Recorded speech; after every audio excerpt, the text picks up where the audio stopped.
Hello दोस्तों, मेरा नाम है देवेंद्र सिंह और आप सभी का स्वागत है एक बार फिर से आपके अपने चैनल पे।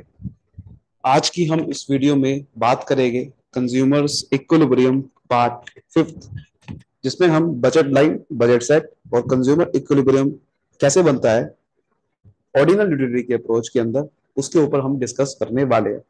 लेकिन इससे पहले कि अगर आपने चारों पार्ट नहीं देखे अभी तक, तो डिस्क्रिप्शन में लिंक है, जाके जरूर देखिए, तभी आपको ये समझ में आएगा। ठीक है, ये पार्ट आपको तभी बेनिफिट देगा जब आपने पुराने पार्ट इसके देख रखे हो। और आपको बता दो, वीडियो आगे बढ़ने से पहले ये इसमें हम कंसेप्ट सीखने गए, हम इसमें कोई डेफिनेशन के थ्रू, कोई बुक के थ्रू बात नहीं करेंगे। इसमें हम आपका कंसेप्ट की बात करेंगे, क्योंकि कंसेप्ट अगर आपके क्लियर हो गए तो जो भी इसमें लिखा हुआ है सब कुछ समझ में आ जाएगा आपको। लेकिन अगर आपके कंसेप्ट क्लियर नहीं है और आपने खाली बुक का किया हुआ लर्न कर दिया, तो वो किसी काम का नहीं है, वो आप बहुत जल्दी भूल जाओगे। इसीलिए आपके कंसेप्ट क्लियर करने के लिए ये वीडियो है, कंसेप्ट कंसेप्चुअल क्लैरिटी के लिए वीडियो है। ये वीडियो आपको लर्न करवाने के लिए नहीं है कोई भी चीज। ठीक है, तो आपको ये वीडियो बहुत बेनिफिट देगी अगर आप इसके पहले वाले पार्ट देख चुके हो। चलिए स्टार्ट करते हैं। सबसे पहले हम बात करते हैं बजट लाइन के ऊपर। सबसे पहले हम बात करते हैं बजट लाइन। तो बजट लाइन क्या होती है? बेसिकली हमने इन डिफरेंस कर्व में देखा था कि जब भी हमें कोई कंज्यूमर को कोई गुड्स खरीदने हैं, दो गुड्स खरीदने हैं, तो उसके बीच में कॉम्बिनेशन अलग अलग बनाते होते थे। और वहां से इन डिफरेंस कर्व बनता था कि कंज्यूमर दो गुड्स खरीदेगा और वो दो गुड्स में मैक्सिमम सेटिस्फेक्शन ऐसा कॉम्बिनेशन बनाएगा कि मुझे मैक्सिमम सेटिस्फेक्शन मिले हर कॉम्बिनेशन के अंदर। वो ये नहीं चाहता कि मुझे पहला गुड्स खरीदू या दूसरा खरीदू, तो उसके लिए वो इनडिफरेंट था। That is called indifference curve. Budget line एक छोटा सा कंसेप्ट ये है कि आपका कंज्यूमर का जो बजट है उसके ऊपर बात करता है, ये कि कंज्यूमर अपने बजट के हिसाब से खर्च करता है। ये कंज्यूमर्स बजट के ऊपर बात करता है। जैसे कि कंज्यूमर्स बजट है आपका, मान लेते हैं 100 रुपीज का। ठीक है, अब कंज्यूमर इस 100 रुपए में कितने चीजें खरीद सकता है ये आपका डिपेंड करता है। मान लो कि कंज्यूमर को दो गुड्स खरीदने हैं, ए बी। ठीक है, कंज्यूमर को क्या खरीदना है? दो गुड्स खरीदने हैं, ए और बी। अब पहला कॉम्बिनेशन वो बना सकता है कि वो मान लेते हैं कि ए गुड्स जो है वो आता है, मान लेते हैं 50 रुपीज का, और बी गुड्स आता है 50 रुपीज का। अब उसको दोनों गुड्स खरीदते हैं, लेकिन पैसे उसके पास 100 रुपए है। तो पहला कॉम्बिनेशन क्या बन सकता है हमारा? कि हमारा पहला कॉम्बिनेशन ये बन सकता है कि अगर उसको दोनों गुड्स खरीदने हैं, तो एक गुड्स ए का खरीदे और बी गुड्स, एक एक गुड्स बी का खरीदे। ठीक है, ये कॉम्बिनेशन बन सकता है। दूसरा कॉम्बिनेशन क्या बन सकता है? कि वो दोनों गुड्स एक ही खरीद ले, बट ऐसा नहीं होगा, क्योंकि आपको उसने खरीदने दोनों ही है। दोनों खरीदने हैं 100 रुपए में, ऐसा नहीं करना है कि एक खरीदना है, खरीदने दोनों ही है। तो उसके लिए हम क्या करते हैं, थोड़ा सा कैलकुलेशन आसान कर लेते हैं। ये 25 रुपए का कर लेते हैं गुड्स, और ये 25 रुपए कर लेते हैं। तो पहला कॉम्बिनेशन हमारा बन सकता है कि ये चार गुड्स खरीदे इसके, और ये चार नहीं, इसके दो खरीदे, तो 50 रुपए का ए का खर्चा हो जाएगा और 50 रुपए का बी का खर्चा हो जाएगा, क्योंकि 25 रुपए का एक गुड्स आता है बी का। तो अगर दो गुड्स खरीदे तो यहाँ पर 50 रुपए खर्च हो गए। ऐसे ही 25 रुपए का ए का गुड्स आता है, तो यहाँ पर दो गुड्स खरीदे तो 50 रुपए खर्च हो गए। पहला कॉम्बिनेशन ये बन गया। दूसरा कॉम्बिनेशन बन सकता है कि इसका वो एक ही गुड्स खरीदे, 25 रुपए यहाँ खर्च हो गए, बचे 75 रुपए। एक गुड्स बी का 25 का आता है, तो तीन गुड्स खरीदेगा तो 75 के आएगी। तो दूसरा कॉम्बिनेशन हो सकता है, क्यों नाम दे दिया मैंने, कि ए का एक गुड्स खरीदे और बी के तीन खरीदे 100 रुपए में। तीसरा कॉम्बिनेशन हमारा हो सकता है कि इसके तीन खरीदे और इसका एक खरीदे। जैसे कि इसका, इसी को मैंने उल्टा करके लिख दिया। ऐसा भी तो हो सकता है ना कि ए के तीन खरीद ले और बी का एक ही खरीद ले। बस यही हो सकता है, जीरो नहीं लेना, बिकॉज उन्हें खरीदे दोनों ही है। That is called budget line. That is called budget line. Budget line का मतलब कि वो अपने बजट के हिसाब से कितने चीजें खरीद सकता है, उसकी आप ग्राफिकल रिप्रेजेंटेशन करके दिखाओ हमें। That is called budget line, और कुछ नहीं है बजट लाइन। बस कि आपकी जो भी एक दो गुड्स खरीदना चाहता है वो कंज्यूमर अपने बजट के अनुसार, उसका ग्राफिकल रिप्रेजेंटेशन बताओ। ये होता है बजट लाइन। तो देखो, इसको हम क्या करेंगे, ग्राफिकल रिप्रेजेंटेशन करेंगे। ग्राफिकल रिप्रेजेंटेशन के लिए मैं थोड़ा सा यहाँ पर क्या करूंगा, आपके लिए चीजें आसान करूंगा। यहाँ पर हम क्या करेंगे, जैसे कि मैंने यहाँ पर नीचे ले लिया ए गुड्स की यूनिट्स, और ऊपर ले ली मैंने यहाँ पर बी यूनिट्स की यूनिट। आपको आसान करने के लिए हम यहाँ पर क्या करेंगे कि एक गुड्स की जो यूनिट्स है हम स्टार्टिंग थोड़ा सा आसान करेंगे, कि यहां से मैं एक से स्टार्ट कर रहा हूँ, बिकॉज यहाँ पर हम 1 2 3 करके लेंगे तो ज्यादा आसान रहता है। तो 1 2 3 4 5 करके लेंगे। जैसे मैंने यहाँ 1 ले लिया, और यहाँ पर मैं थोड़ा सा कैलकुलेशन आसान करने के लिए और आसान ले रहा हूँ, 10 रुपए ले लिया मैंने यहाँ कैलकुलेशन आसान करने के लिए, और कुछ भी नहीं है। कि मैंने एक लिया तो यहाँ पर 9 आ गया। कि अगर मैं यहाँ पर एक का एक गुड लूंगा, 10 रुपए खर्च हो गए, बचे 90 रुपए, तो 90 के मैंने 20 गुड 10 रुपए का एक आता है तो 9 गुड खरीद सकता हूँ। अगर मैं इसको 2 गुड खरीदूंगा, इसका 8 खरीदूंगा, बिकॉज यहाँ 20 रुपए खर्च हो गए तो बचे 80 रुपए। ये मैं इसलिए ले रहा हूँ जिससे मैं इसे ग्राफिकली ड्रॉ कर सकूं, कि मैंने नीचे ए लिया तो 1 2 3 4 5 ले सकूं।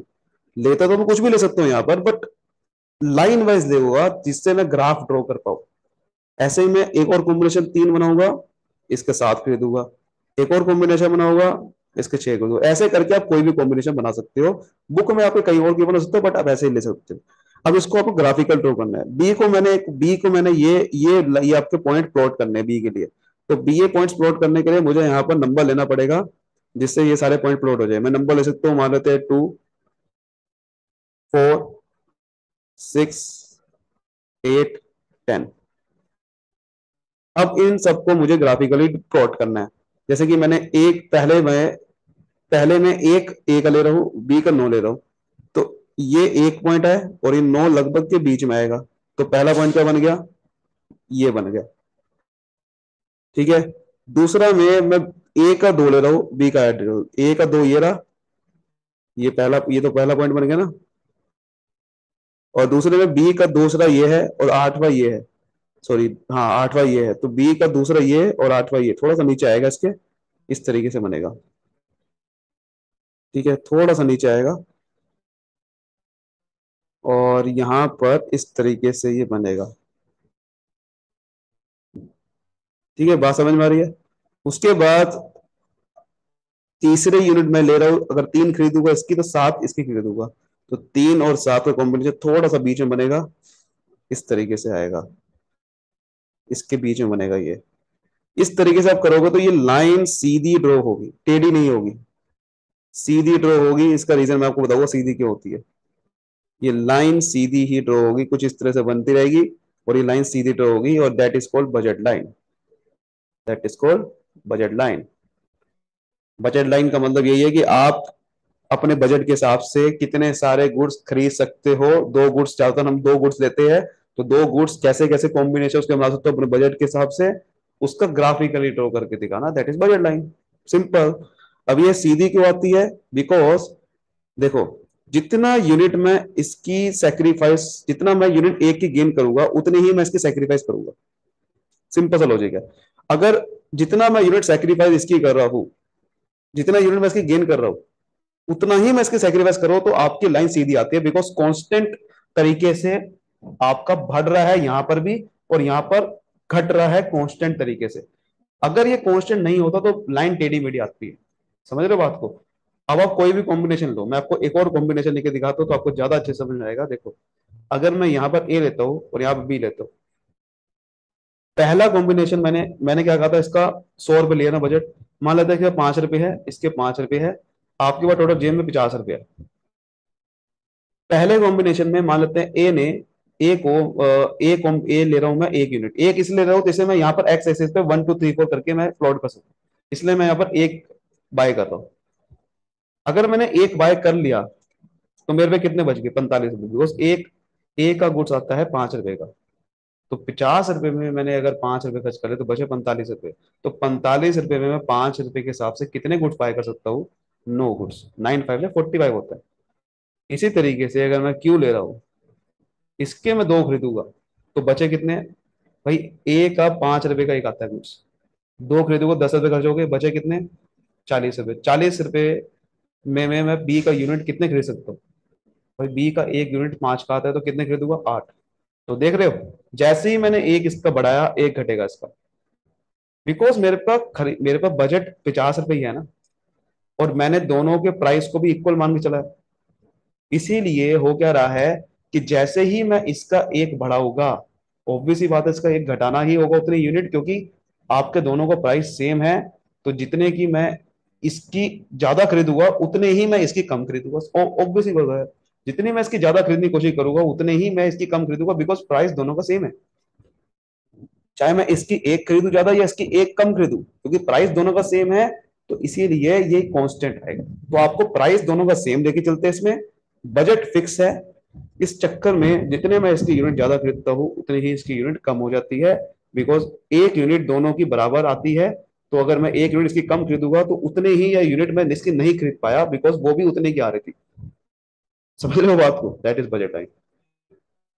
बजट लाइन सीधी बनेगी। अब बजट सेट क्या होता है, देखो। बजट सेट का मतलब और कुछ भी नहीं है। ये जो आपने बजट लाइन ड्रॉ करी है अभी, इसी के थ्रू बजट सेट बनता है, देखो।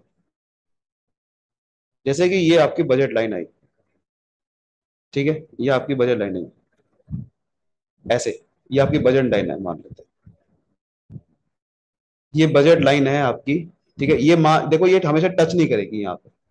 यहाँ पर टच क्यों नहीं करेगी? बिकॉज मैंने आपको क्या बताया, इसको जीरो नहीं ले रहा हूं मैं। अगर मैं इसको 0.10 लेता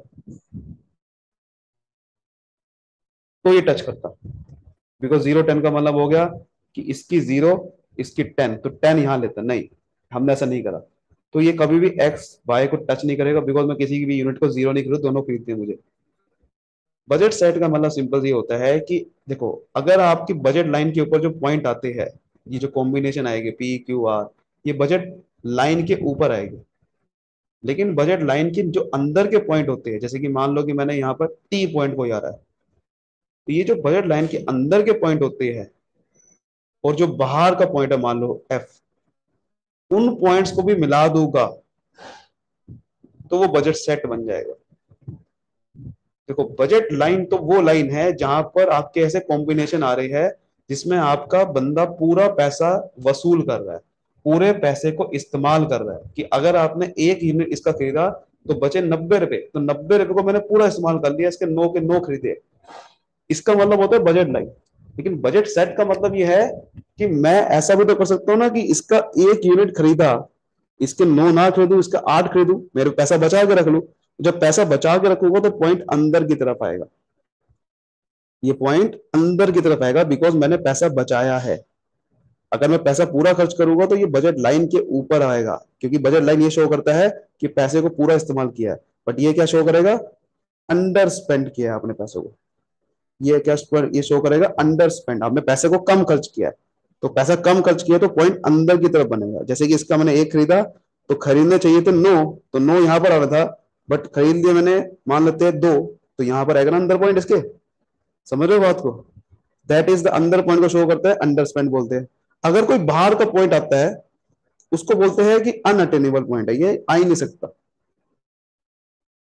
बाहर पॉइंट आ ही नहीं सकता। बाहर पॉइंट का मतलब ये होता है कि मान लेते हैं कि आपके पास जेब में 20 रुपए है, ये 5 रुपए की चीज आती है ए, और ये आती है 5 रुपए की भी। आपने इसके एक यूनिट खरीदी, बचे कितने? 15 रुपए। 15 रुपए में मैं इसके 3 खरीदूंगा तो बजट लाइन में ऊपर आएगा। लेकिन अगर मैंने, मान लो कि मैंने 5 खरीद ली इसकी, तो क्या ये पॉसिबल है 5 खरीदना? नहीं पॉसिबल है ना, क्योंकि मेरे पे 20 रुपए बचे हैं। मैं खरीद सकता हूँ उसकी सिर्फ मैक्सिमम 3 यूनिट। बट अगर मैं इसकी ज्यादा खरीद लेता हूँ, आपके पैसे कम है, तो वो पॉइंट बाहर की तरफ आएगा, तो इसलिए वो उसको बोलते हैं अनअटेनेबल। ये पॉइंट अटेन ही नहीं हो सकता, ये हो ही नहीं सकता। बट बजट सेट का मतलब यही होता है कि सारे के सारे पॉइंट को प्लॉट करना जो बजट लाइन के अंदर के भी है और बाहर के भी है, जिससे समझ सकूं कि मैं कितने और कॉम्बिनेशन सारे के सारे बन सकते हैं। तो ये सारे ऑल पॉसिबल कॉम्बिनेशन ड्रॉ करवाता है आपसे। सारे के सारे पॉसिबल कॉम्बिनेशन कैसे कैसे ड्रॉ हो सकते हैं, जिसमें आपके अंडर स्पेंड भी आ जाएगा, अनअटेनेबल पॉइंट भी आ जाएगा।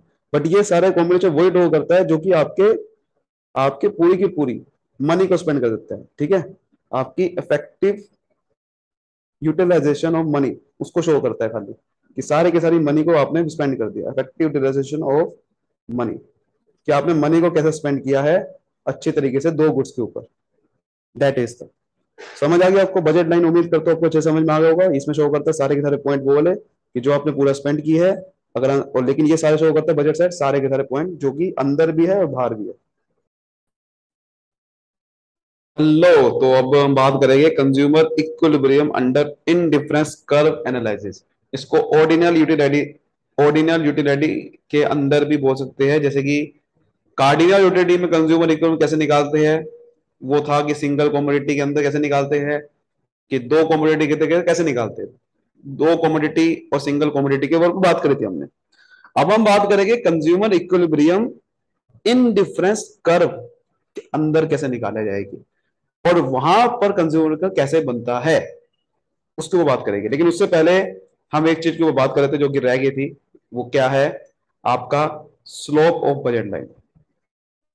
ये भी एक टॉपिक है, स्लोप ऑफ बजट लाइन, उसके ऊपर बात कर लेते हैं हम।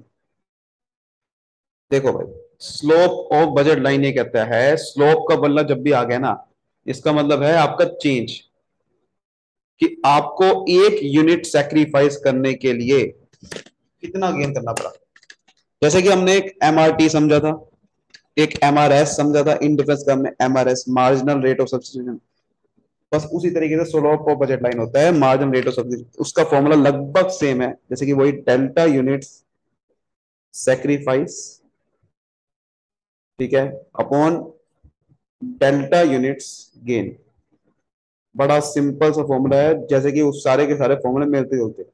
जैसे कि आपके पास वही है कि आपके पास जेब में 50 रुपए, ठीक है, आपको ए भी खरीदना है, बी भी खरीदना है। ए आता है 5 रुपए का और बी आता है 5 रुपए का। तो अगर मैं एक खरीदूंगा ए का, तो बी के लिए कितना पैसा बचा, 45 रुपए, बिकॉज ए 5 रुपए का आता है। तो 45 रुपए में कितने खरीद सकते हो, अगर बी की एक चीज 5 रुपए की आती है तो 45 रुपए में 9 चीज खरीद सकते हो ना। ऐसे ही अगर इसका दो खरीदूंगा तो बचे 10 रुपए, और सॉरी 40 रुपए बच गए।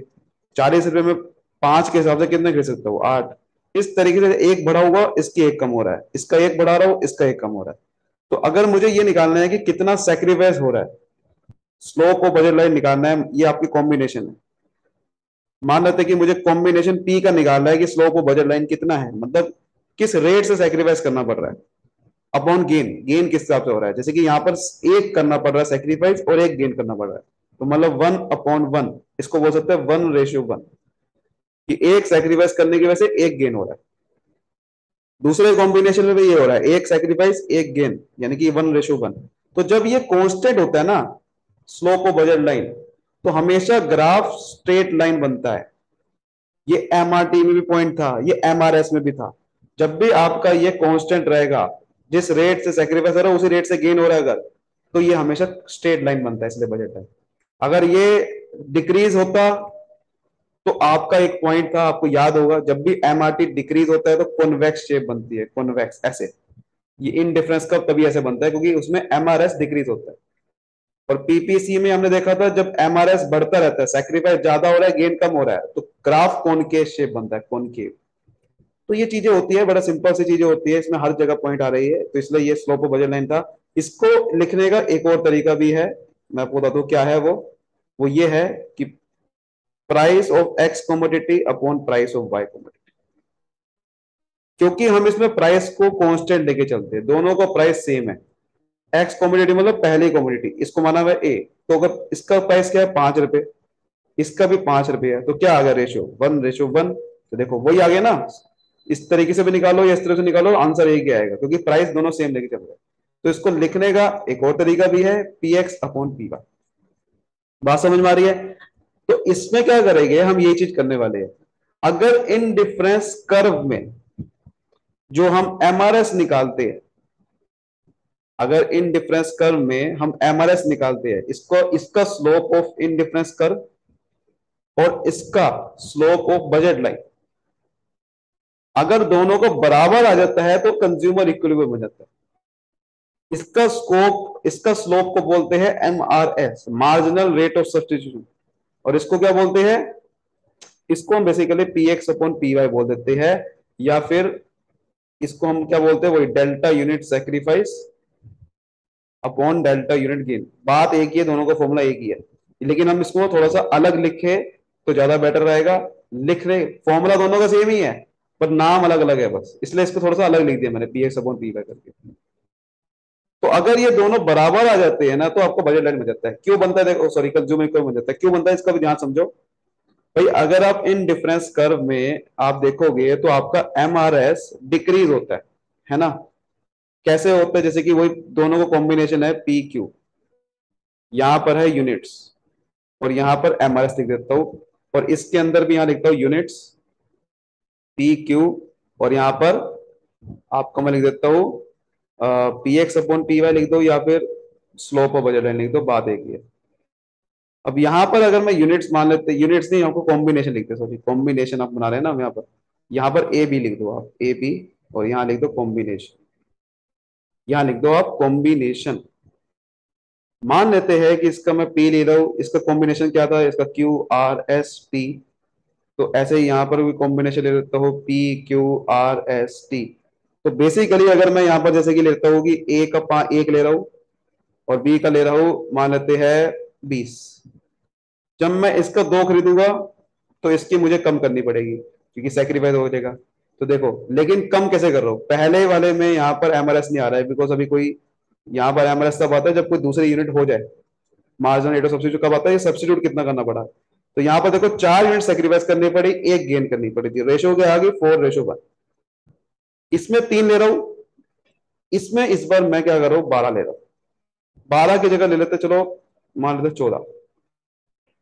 अब मैंने यहाँ दो सेक्रीफाइस करना पड़ा, एक गेन करना पड़ा। देखो एमआरएस क्या हो रहा है, डिक्रीज हो रहा है, डिक्रीज हो रहा है कि नहीं हो रहा, डिक्रीज हो रहा है ना। फिर मैंने यहाँ पर 4 लिया मान लो, और यहाँ पर मान लो मैंने ले लिया सिर्फ 13, तो यहाँ पर एक सेक्रीफाइस करना पड़ा, एक ही गेन करना पड़ा। तो ये मैंने दिखाया कि एमआरएस डिक्रीज हो रहा है बिकॉज इन डिफरेंस कर्व में एमआरएस डिक्रीज होता है। बट यहाँ पर क्या है कि मैंने इसका एक लिया, इसका 20 ले रहा हूं, वही कॉमोडिटी ले रहा हूं। यहां पर मैंने 2 लिया, इसका 19 ले रहा हूं, यहाँ 3 लिया, यहाँ 18 ले रहा हूं। देखो एक सेक्रीफाइस करना पड़ा, एक गेन करना पड़ा। तो यहाँ पर देखो बजट लाइन 1:1 नहीं आएगा, 1:1 नहीं आएगा, slope of budget line same ही आएगा। तो जब ये आपका एक ऐसा पॉइंट होता है ना जहां पर इन डिफरेंस कर्व का कॉम्बिनेशन और ये बजट लाइन का कॉम्बिनेशन बराबर आ जाता है, यानी कि पैसा वसूल कर रहे हैं, पूरा का पूरा पैसा अगर वसूल हो जाता है, इन डिफरेंस कर्व में एक ऐसा पॉइंट, ऐसा कॉम्बिनेशन आ जाए जहां पर पैसा वसूल हो गया, यानी कि बजट लाइन के बराबर आ गया ऐसा कॉम्बिनेशन के, वही आपका कंज्यूमर इक्विलिब्रियम बन रहा है। और वो कॉम्बिनेशन आएगा लगभग किसी ना किसी पॉइंट पे आएगा। जैसे कि यहाँ पर पहले वाले में तो 20 आ रहा है, दूसरे में दूसरा 16-19 आ रहा है, कहीं ना कहीं ऐसा पॉइंट आएगा जहां पर आपका ये 1:1 आएगा। जैसे कि आप यहां पर देख सकते हो, ये कॉम्बिनेशन देखो 1:1 आ रहा है, और यहां पर देखो हर जगह पे 1:1 ही आ रहा है वैसे तो। और ये कॉम्बिनेशन 1:1 है ना, इसका मतलब मैंने पूरा पैसा खर्च किया होगा। यही आपका बजट लाइन के ऊपर पॉइंट आएगा। ये वाला अगर बजट लाइन के ऊपर पॉइंट आ गया, यानी कि एस पॉइंट, एस पॉइंट एक ऐसा पॉइंट है जहां पर कंज्यूमर इक्विलिब्रियम बन रहा होगा, क्योंकि इधर मैंने पूरा पैसा वसूल किया है। तो यही देखो कैसे बनेगा ग्राफ के थ्रू। सबसे पहले यहां पर क्या बनेगा, इन डिफरेंस कर्व ये बना, और यहां पर कई सारे कॉम्बिनेशन आएंगे, मान लेते हैं P Q R S T. अब ये इंडिफरेंस कर्व में ना सबसे बड़ी कमी ये होती है कि हमें पता नहीं होता हमने पूरा पैसा वसूल किया है कि नहीं किया। लेकिन अगर मैं बजट लाइन साथ में ड्रॉ कर दूं तो आपको समझ में आ जाएगा कि कहां पर आपने पूरा वसूल कर दिया। और इसके साथ अगर मैं बजट लाइन ड्रॉ कर दूं, देखो यहां पर आएगा, ये एस पॉइंट पे कटेगा बजट लाइन जहां पर मैंने बनाई, और बजट लाइन के ऊपर अगर इंडिफरेंस कर्व का कोई ऐसा पॉइंट आ गया, इसका मतलब है कि मैंने यहां पर पूरा पैसा वसूल किया है, और यहीं पे ही कंज्यूमर इक्विलिब्रियम आ गया। और आप इसको, वैसे इसको आपको बुक में आपके ऐसा नहीं बन रखा होगा, इस तरीके से आप बना भी सकते हो कि भाई एस पॉइंट पे आपका एमआरएस 1:1 है, इसका मतलब मैंने जितना सेक्रीफाइस करा उतना ही गेन करा, यानी कि पूरा पैसा वसूल किया है। क्योंकि यहां पर आप देखो जब भी बजट लाइन पे हमेशा पूरा पैसा वसूल होता है, तो हमेशा ये जो स्लोप आता है वो कांस्टेंट रेट से आता है। तो जहां पर इन डिफरेंस कर्व में कांस्टेंट रेट आया, वो हमेशा बजट लाइन के ऊपर पॉइंट बनेगा क्योंकि पैसा वसूल किया होगा। और ये देखो ग्राफ के थ्रू ऐसा दिखाना है, और यही एस पॉइंट क्या होगा, कंज्यूमर के। आई होप आपको सब चीजें बहुत ही अच्छे समझ में आई होगी। चीजें समझ में आई है तो वीडियो को लाइक करिए, सब्सक्राइब करिए, फैला दीजिए। Thank you so much, all the best, मिलते हैं अगली वीडियो में।